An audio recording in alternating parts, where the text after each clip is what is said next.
ಸ್ವಾಮಿಗಳೇ. ಒಳ್ಳೇದಾಗಿ. ಎಲ್ಲಿ ಕರ್ಕೊಂಡ್ ಬಂದೆಮ್ಮ? ಹೋಗ್ ಕೂತ್ಕೋ. ನಮಸ್ಕಾರ ಗುರು. ಬನ್ನಿ ಬನ್ನಿ ಕೂತ್ಕೊಳ್ಳಿ. ಕೂತ್ಕೋ. ಏನಮ್ಮ ಬಂದದ್ದು? ಇವಳು ನನ್ ಮಗಳು 3 ದಿವಸದಿಂದ ಜ್ವರ ಹೋಗ್ತಿಲ್ಲ. ಯಾರ್ದೋ ದೃಷ್ಟಿ ಬಿದ್ಬಿಟ್ಟಿದೆ. ನೀವೇ ಏನಾದ್ರೂ ಪರಿಹಾರ ಹೇಳ್ಬೇಕು ಗುರುಗಳೇ. ಆಗ್ಲಿ ಆಗ್ಲಿ. ಓಂ ಬಾಲಾದಿ ಅಮ್ಮ, ಸುಂದರಿ. ಶಾಪಿಂಗ್ ಅಂತ ಸುಳ್ಳು ಹೇಳಿ ಇಲ್ಲಿ ಕರ್ಕೊಂಡ್ ಬಂದ್ ಕೂರ್ಸಿದ್ಯಾ ನನ್ನ? ನಾನೊಬ್ಳು ಡಾಕ್ಟರ್ ಅಮ್ಮ. ಇಂಥವ್ರ ಮುಂದೆ ಎಲ್ಲ ಕೂರ್ಸಿ ಜ್ವರ ವಾಸಿ ಮಾಡೋ ನಾಟಕ ಎಲ್ಲ ಬೇಕಾ? ನನ್ ಮರ್ಯಾದೆ ಕಳಿತಿದ್ಯಾ ನೀನು? ಮನೆಗ್ ಬಾ, ಇದೇ ನಿನ್ಗೆ. ಅಪ್ಪನ್ನ ನಿನ್ ರೂಮ್ಗೆ ಕಳ್ಸಲ್ಲ. ಏಯ್, ಸುಮ್ನೆ ಕೂತ್ಕೊಳೆ. ಕಂಡಿದ್ದೀನಿ. ಏನಮ್ಮ ನಿನ್ ಹೆಸರು? ನಂದಿನಿ. ನಂದಿನಿ ಗುರುಗಳೇ. ಓ ನಂದಿನಿ. ಓಂ ಬಾಲಾದಿ ಸುಂದರಿ. ಓಂ ಓಂ ಓಂ.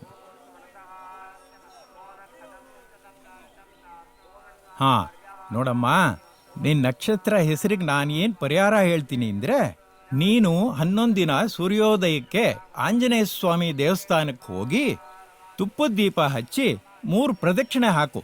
ಎಲ್ಲ ಸರಿ ಹೋಗುತ್ತೆ.